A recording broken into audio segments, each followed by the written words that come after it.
Olá pessoal, hoje vou tentar ser mais rápido. O Felipe ele pergunta se fundo de renda fixa é uma boa oportunidade para reserva de emergência. Cuidado, Felipe, fundo de renda fixa tem uma gama muito grande, inclusive fundos que podem variar muito se você compra títulos de longo prazo. Reserva de imprevistos, Tesouro Selic, fundo DI ou no máximo para uma parte da tua reserva CDB com liquidez diária vinculado ao DI. Cuidado com esse grande gênero renda fixa, que pode ter fundos bastante voláteis ali dentro. O Igor me pergunta sobre o PGBL que ele tem, é um fundo fechado do CREA, taxa de administração 0,35, zero de taxa de carregamento, boa rentabilidade. Ele pergunta se vale a pena continuar investindo nisso, se ele tem o benefício fiscal de 12%. Vale muito a pena. Pela tua idade e como o fundo é um fundo bastante conservador, 80% em renda fixa, eu acho que você pode, então, colocar uma parte um pouquinho maior em renda variável dos outros investimentos que você tem.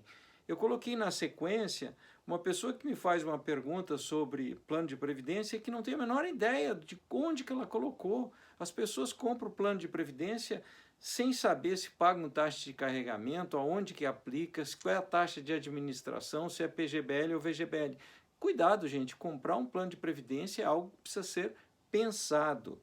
O Leonardo e a Renata me perguntam sobre os gráficos. O Leonardo pede para que eu atualize aqueles gráficos que eu comparo 90 dias antes e 90 dias depois das grandes quedas da Bolsa. Já atualizei ontem e a Renata me pergunta, você acha que vai continuar em queda? Eu não sei, Renata, o gráfico não tenta dizer isso, eu fiz inclusive um vídeo para explicar, eu simplesmente mostrei e comparei com as outras quedas. A Ana, ela me pergunta, olá professor, como vai? Quando que eu espero que a Bolsa volte para os patamares de janeiro? Olha, eu gostaria que ela voltasse rápido, mas eu acho que se a gente apostar em 5 anos, seria uma boa aposta. Talvez eu esteja sendo pessimista, tomara que ela volte antes, mas eu acho que 5 anos é uma boa aposta. O Franco me pergunta sobre operações de day trade. Franco, eu fiz um vídeo como ficar milionário com day trade, dá uma olhadinha lá, você vai saber a minha opinião. Tem uma pessoa que pede para não revelar o nome e ela disse que se é um bom momento para aplicar em fundos de dólar, já que o dólar, segundo ela, está muito alto. Olha, eu só recomendo a aplicação em dólar para pessoas que vão viajar, como eu respondi ontem. Eu acho muito interessante fundos cambiais para quem tem uma viagem programada. Não é o caso dela, então eu digo o seguinte, eu não acho que vale a pena. Uma das coisas mais difíceis que existem é tentar operar câmbio, mesmo para profissionais. Câmbio é uma coisa muito difícil, então, de fato, não recomendo.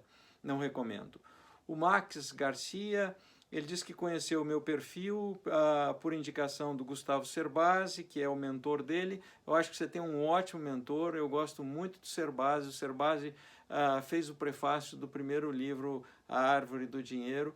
É um grande amigo, gosto muito dele, é uma pessoa ponderada, recomendo muito que sigam os seus conselhos. O André me pergunta sobre a proporção entre renda fixa e fundos multimercados. Olha, André, é difícil, as pessoas querem regrinhas de bolso, como por exemplo 70 menos a idade, 100 menos a idade. Eu acho que a gente deve diversificar os nossos investimentos em 4 grandes categorias. Imóveis, certo?